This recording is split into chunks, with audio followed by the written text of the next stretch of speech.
देश की प्रथम महिला प्रधानमंत्री इंदिरा गांधी की जयंती पर आज मुख्यमंत्री सुखविंदर सिंह सुक्खू ने रिज मैदान पर उनकी प्रतिमा पर पुष्पांजलि अर्पित की। इस दौरान डिप्टी सीएम मुकेश अग्निहोत्री, स्वास्थ्य मंत्री धनीराम शांडिल और लोक निर्माण मंत्री ने स्वर्गीय इंदिरा गांधी की प्रतिमा पर पुष्पांजलि अर्पित कर उनके योगदान को याद किया। सीएम ने कहा कि इंदिरा गांधी महान नेता थी।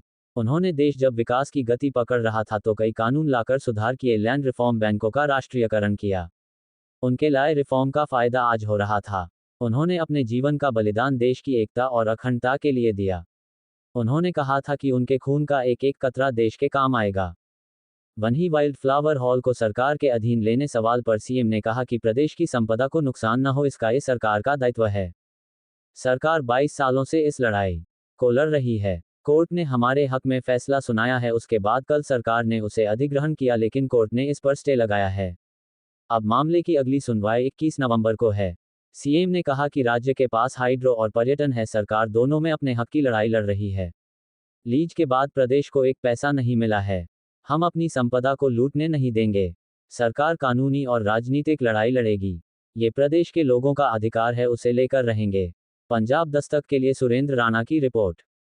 नहीं तो पहले प्राइवेट्स बैंक्स होते थे, बड़े बड़े धन्ना सेठों के बैंक होते थे। उन्होंने एक ही कानून बनाकर उनको राष्ट्रीयकृत नेशनलाइज्ड बैंक का दर्जा दिलाया और निश्चित रूप से उन्होंने जो रिफॉर्म्स लाए हैं उसका फ़ायदा आज हमें उनके जाने के बाद हमें महसूस हो रहा है।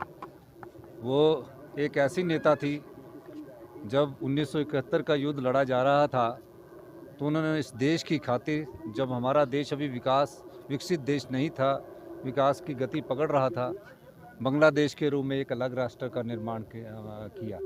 इसका देशभक्ति से, इससे बड़ा देशभक्ति का उदाहरण और कोई नहीं मिलता। और अपने प्राणों की बलिदान इस देश की एकता और अखंडता के लिए उन्होंने दिया। उन्होंने उड़ीसा में एक जनसभा में कहा कि मेरे खून का एक एक कतरा इस देश की एकता और अखंडता के लिए काम आएगा। उसके कुछ ही दिनों बाद उन्हें आतंकवादियों ने गोली से भुना दिया और उनके अंतिम शब्द जो थे वो जय हिंद के अंतिम शब्द लिखे। सर, आपने देशभक्ति